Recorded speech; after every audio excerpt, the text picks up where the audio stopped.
So I thought we'd talk a little bit about the Sustainable Development Goals. It's a mouthful to say. And some of the issues attached to reaching these goals. First of all, there's 17 of them. And when you look through them, I think they could have done a little better in winnowing them down to a fewer number. There's a fair amount of overlap on them, and I'll cover that with you. I think a striking thing for those of us whose primary interest is health, maybe a broader interest in development, but a particular focus on health, is how many of these development goals have a direct impact on health, and how much health has a direct impact on the development goals. So there's an interplay between the two, which suggests that for any country or any population to achieve an improvement in its development, it's going to have to approach health either as a primary issue, challenge, or as one that relates very closely to others. So as we go through some of these today, I think the one walk-away point would be that some of the most important issues that influence health aren't those that are usually attended to by a physician or a nurse or in a hospital or in a clinic, but are rather social determinants of health. Issues such as poverty, issues such as bias towards certain ethnicities and populations, issues of housing, transport, and education, and that these contribute as much to health as things we normally think of as health care or public health, even in its narrowest confines. So we'll walk through some of these together, and there's plenty of opportunity for discussion. If you've got questions while we're going through, feel free to ask. Let's keep it relatively informal, or as informal as we can with a fair number of people here. But that shouldn't dissuade us from having a good discussion on these things. Probably the number one issue, both documented in literature and in studies, and with a certain intrinsic quality that makes sense, is that there is a strong linkage between poverty and ill health. Close to 1 billion people today live below the international poverty line, and that's US dollars $1.90 a day. The majority of this level of poverty occurs in two regions of the world, Southern Asia and Sub-Saharan Africa. And in study after study, there's a strong correlation between poverty and poor health and premature death. And we'll come back to this issue. I mentioned social determinants, and they're a mixture of social and community linkages, socioeconomic ties and background, and cultural and environmental conditions. But they include lifestyle factors, risk factors in lifestyle, we'll discuss some of those, and intrinsic things that we bring to the table, our age, our sex, our hereditary factors, our genetic makeup. The number 2 goal, Sustainable Development Goal, involves ending hunger. So my view of that is a broader issue of nutrition, diet, and issues of both undernutrition and overnutrition. In some of your countries, you probably see both at the same time. I've remained struck by a conversation over dinner, appropriate place to discuss hunger, with the Deputy Minister of Health from South Africa. And we talked about what are the major health issues in South Africa at that time and probably still today. And she was commenting that, yes, certain infectious diseases, HIV/AIDS, major problems, some other, tuberculosis is an issue. And she said, but overweight and obesity, particularly in the adult female population, are major issues and major health concerns for the future. So sometimes in the same family, one can see undernutrition and overnutrition right within the same household. So it's kind of a kernel of what the issues are. But children going to sleep hungry, not having enough to eat is a terrible thing to even contemplate. And that plays into undernutrition for various essential nutrients as well. So that's the number 2 sustainable goal from the UN. This one, to me, is an explicitly health-related goal, so that when we come to the next goal, which is their one explicitly health goal, the Sustainable Development Goal number 3, I just put a list of some health issues on the board. You could put 1,000 health issues on the board and be within the context of this number 3, good health and well-being. What's interesting to me is over the past 20 or 30 years, the issues regarding both health care and health in populations, I think, have become more common from one country to another. When I started my own career in public health, the diseases and the health problems in Bangladesh were radically different from the diseases and health problems in the US. But what's happened over time, whether it's Bangladesh or Sri Lanka or Nigeria or Cambodia, is yes, there's obviously differences in income and wealth and between some of these places, but the topics, the categories of issues in health that we worry about are pretty much the same. Access to care, quality of the care when you do receive access, and cost. Can you afford what's being done? And while country by country, some one of those 3 issues may be larger and more prominent than others, nevertheless, there are 3 things that have to be considered when it comes to giving care. And in terms of public health issues, all the ones we're going to discuss end up being ones that are common or of concern in multiple places. So while we're sitting here in downtown Atlanta and it's not we're not endemic for malaria here. We don't have Anopheles mosquitoes flying around here at the moment. Nevertheless, if we go 3 blocks further down the street to Grady Hospital, I'm willing to bet there's at least 1 or 2 people in the hospital here now with malaria that they brought back with them from some other place. We're all traveling. You're the best examples of traveling and being here and spending some time in this country. Folks from U.S. are traveling other places, and with that comes exposure to, yes, infectious diseases, but also lifestyle issues, what I call the neglected communicable diseases. People make a big deal out of the neglected tropical diseases. I call them the neglected communicable diseases, and that includes overweight, diabetes, hypertension, stress, some mental health issues, injuries, are all risk factors, and they're communicated by one culture to another culture, not always to the benefit of the recipient culture.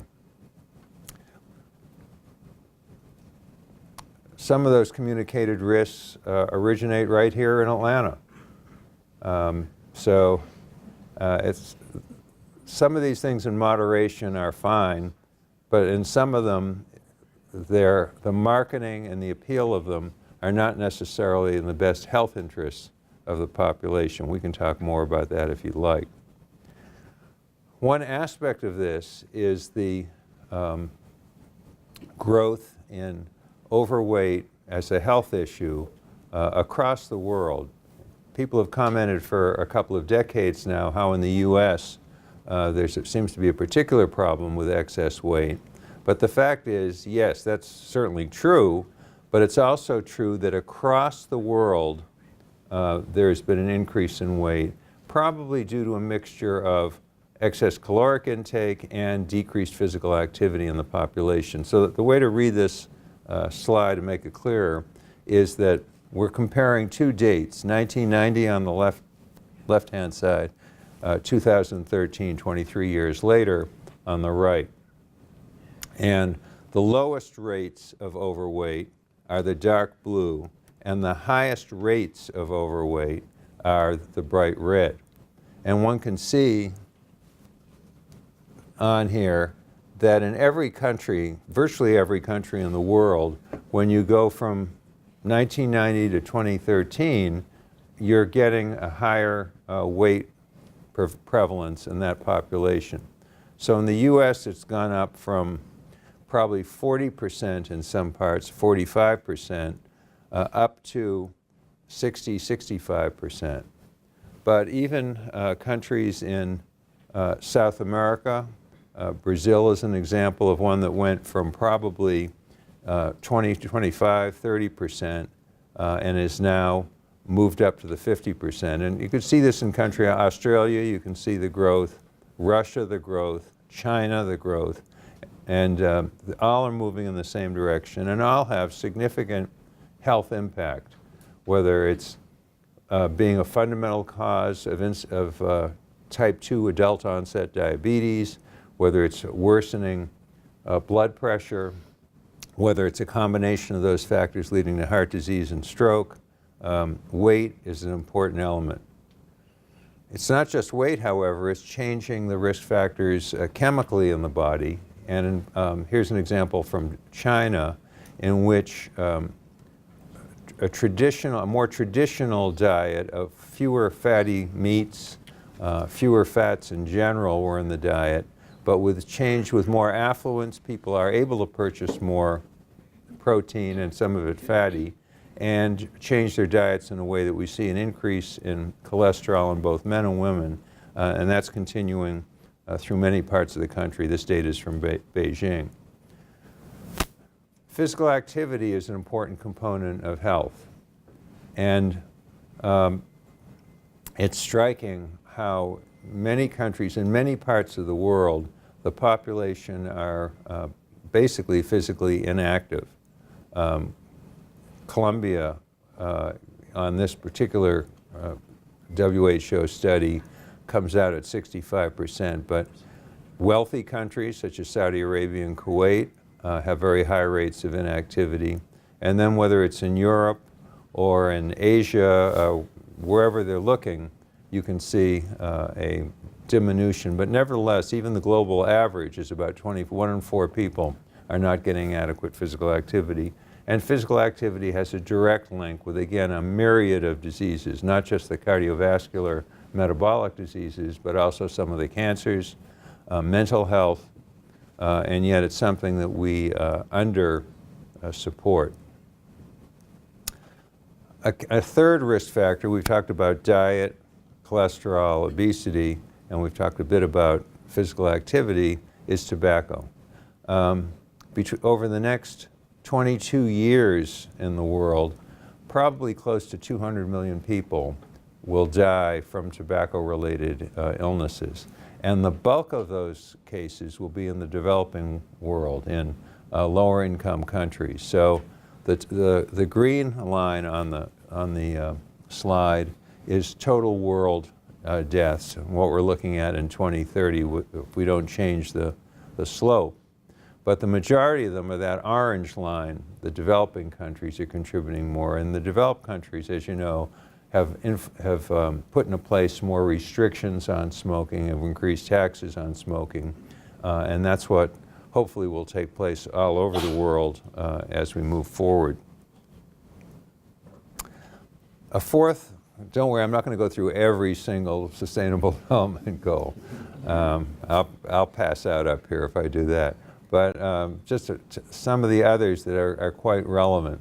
It's quite amazing the correlation between educational level and health outcomes. The fourth development goal is to have a quality education to all children in every country. And what's striking is whenever a comparison is made with a group, with a subpopulation that has had differing levels of education, so finishing secondary school, a high school diploma, those who don't finish high school and get a diploma, which is in the US is about 17 or 18 years of age, can expect to have a lifespan 9 years lower than those that do get the diploma. Obviously, it correlates with lots of other things, but in and of itself, education is something that improves health outcomes.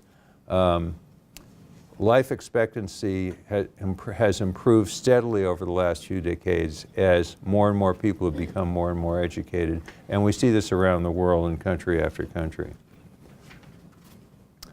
Gender equality is their fifth sustainable development goal. Same thing, where there are limits on expression, on being able to attain full educational status, on jobs, on promotion in jobs. One also sees health effects on the population, and women's health is a crucial issue on health of the family. So if a woman is having health issues, then obviously the children in that household are going to suffer in one way or another as well. Clean water is a sixth sustainable goal. It's obvious that hygiene, water safety, etc. And while there's been marked improvement in that, there are still going to be a lot of people in the next 10, 20, 30 years who are desperate for improvement in their water quality. And some political scientists have expressed the view that what petroleum was for the world in the 20th century, water will become to the world in the 21st century, something that people fight for rights over, where there is, it's seen as a precious commodity, and people are in tension around the ability to have access to it. Affordable and clean energy is a desire for development, and again, having access to electricity does have an impact on health. Think about whether it's for acute care in a hospital or a clinic or places where equipment runs on energy, or the fact that it permits us to live more comfortably in environments that get very cold or they get very warm. And if it's the clean energy, as is promoted, then it doesn't cause the pollution and pulmonary disease and other problems that wood, coal, charcoal, etc. cause, but when used for cooking and heating. The eighth sustainable goal fits right in with the initial one, which is poverty alleviations, which is having decent jobs and economic growth for people in countries around the world. Infrastructure building is the ninth goal, and again, infrastructure, if we think of it in a health context, is extremely important. Infrastructure can mean roadways, electrical systems, access to the internet, and you without much dwelling on it, can imagine how that all has an impact on healthcare.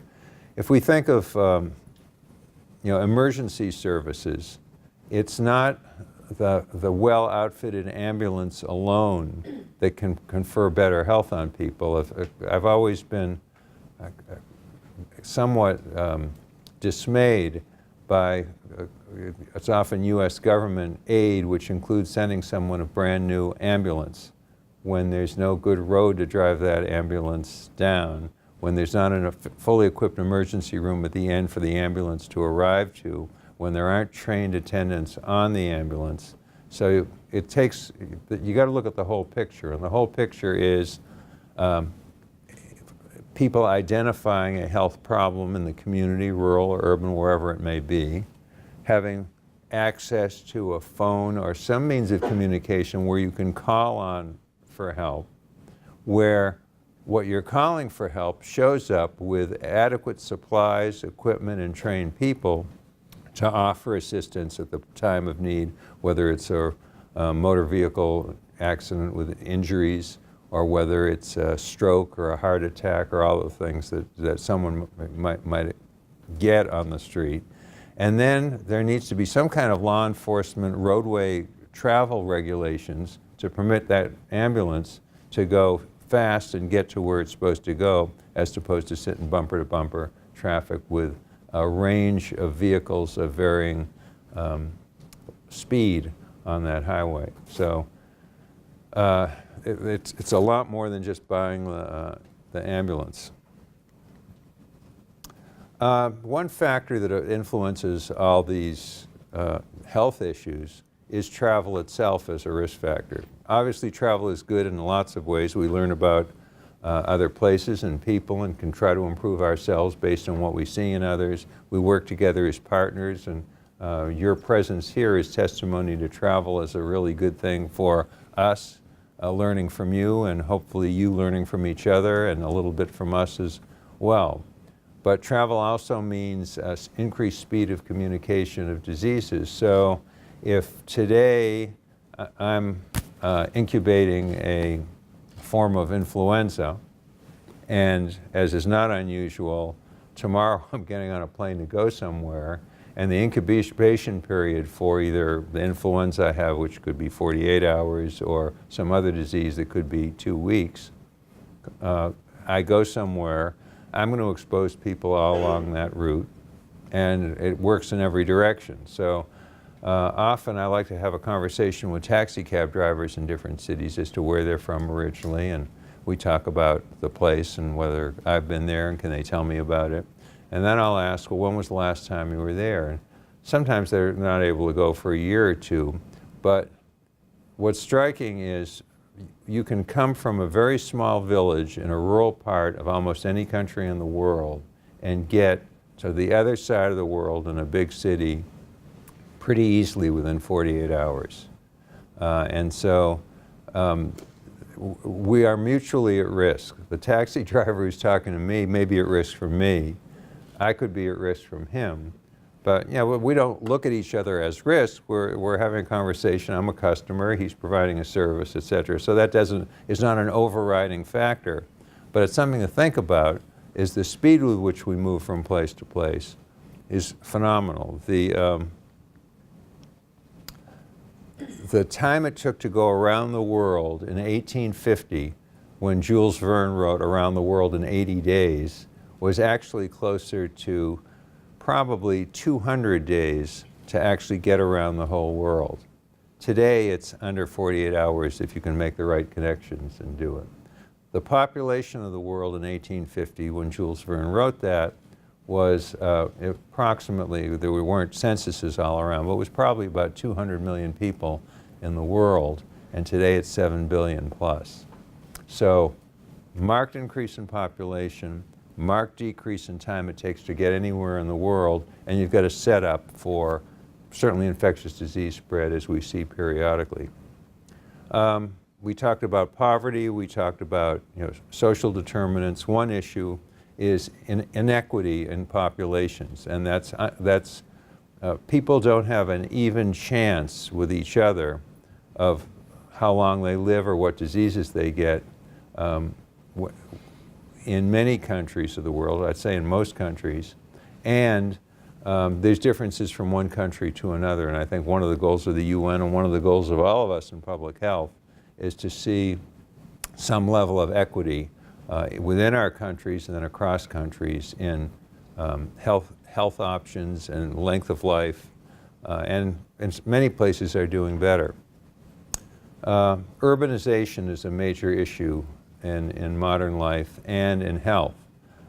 More and more people compressing into bigger and bigger cities.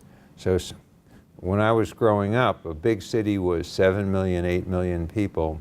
But today, as you can see, whether you're in Rio or Sao Paulo or Lagos or a dozen cities in China and et cetera, cities are 20 million, 25 million. And that brings with them health issues, whether it's pressure on fresh water supplies, as we're seeing in Cape Town right now, transport issues, dealing with sewage, et cetera. Lots of public health ramifications. And what we're seeing around the world is that at some point, just about in the turnover from 20th century to the 21st, the population of the world went to majority urban as opposed to majority rural. And with that comes health implications, food supply implications, et cetera.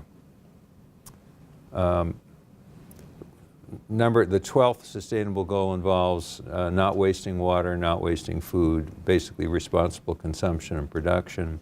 13th is climate change. No matter what some political leaders may say or think, if they think, climate change is real, it's getting worse, and it has impact on everybody here and everybody we speak with. It'll have implications for cities, major cities that are on a coast all over the world. For island nations, huge impact, but even for non-island nations. Southern Florida in this country is the more the water table rises, the more uninhabitable many parts of the country is going to be. And the issues attached to climate change are not just water rising or an occasional storm. It's significant changes in weather patterns which change what crops we can grow and how habitable certain places are. It will change matters on land and in forest and in agriculture and in sea, where many people around the world, I think 3 billion people's major protein sources are from fish. And so that'll have a nutritional impact on the world. And in terms of fires, arable land turning into desert, all these things have a direct impact on health. The water itself, the oceans around us will no longer both provide as much protein as they did before, but also they absorb carbon dioxide, and as they warm up, their buffering effect will be diminished. Crops will suffer, and hunger and starvation could be an outcome. And then the 16th development goal is one that addresses good government, which has an impact.